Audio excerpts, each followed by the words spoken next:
A Part of Me Stayed Behind. Written by Richard Jordan. Told by me, Zachary Lee.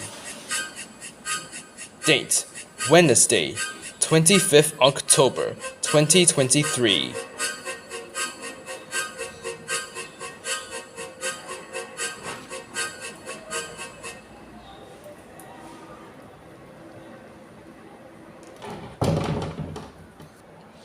One early morning, Gordon awoke with a start. He felt strange, but could not explain why. His driver, who had come to clean him before work began, reassured him. "It's the ditch water," he said to Gordon. "It can get into your mechanical workings and make you feel sick."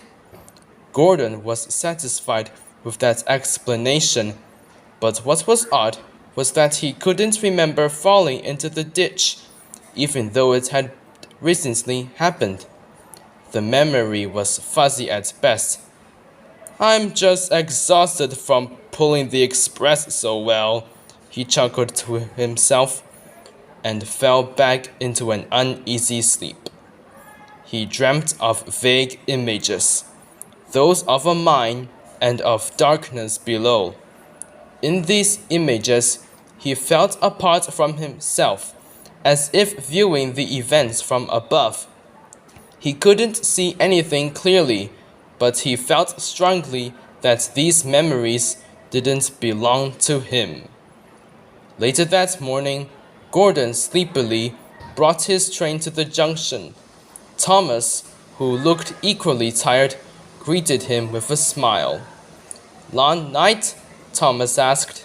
"Yes, I had some very strange dreams," Gordon replied. "Me too. It was like we were back at the mine again. But when I awoke, I couldn't actually remember being there at all." Gordon's eyes widened. "I had the same dreams. Come to think of it, I can't remember falling into the ditch, much less rescuing you from the mine." "What does it mean?" Thomas asked. "I don't know. We only just came back. I remember bringing you to the yard just before the Queen came to the island." "I remember that too, but why can't we remember actually being at the mine?" The two engines decided to find out for themselves. That night, the two of them puffed up the line, which led from the big station. They rounded the bend that led to the mines, but were met with cautionary signs which read, "Danger, collapsed mine ahead." "We'll have to investigate from here," said their crews. They walked past the signs and toward the collapsed mine shafts. They came back a short while later. "What are you doing back so soon?" Thomas asked. "Nothing to see. Let's head back." Thomas and Gordon didn't believe them. "You didn't even take a light with you. How could you have seen anything?" Their crews insisted, but Thomas resisted. He sped through the cautionary signs and stopped at the edge of a large gaping pit. When he looked down inside, he shrieked. Gordon?"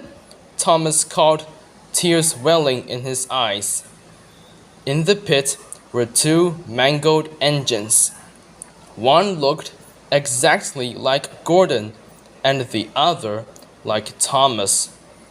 Who are these engines?" Gordon asked. A terrible feeling began stewing deep in his boiler. "I can explain," said a familiar voice. The fat controller stood next to his car, a light in his hand. "I had hoped this day would never come, but alas, here we are. These were you," he continued solemnly. "What do you mean, were?" asked Thomas, distress in his voice. "When you fell into the mine, Thomas, you didn't just fall. The mine collapsed beneath you, swallowing you whole.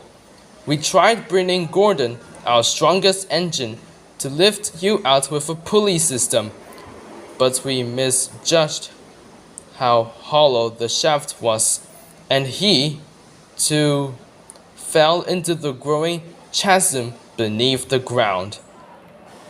But how can we be here if we're down there? Gordon asked. It's a gruesome tale, said the fast controller. We had a major scandal due to our lack of judgment, and to save face, we saved your faces. There was a talented engineer from Crew who moved your identities into new shells. The engines you see below, your former selves, were prototypes. Thomas and Gordon didn't know what to say. In their confusion, they began to cry. That doesn't change who you are now, the fast controller said.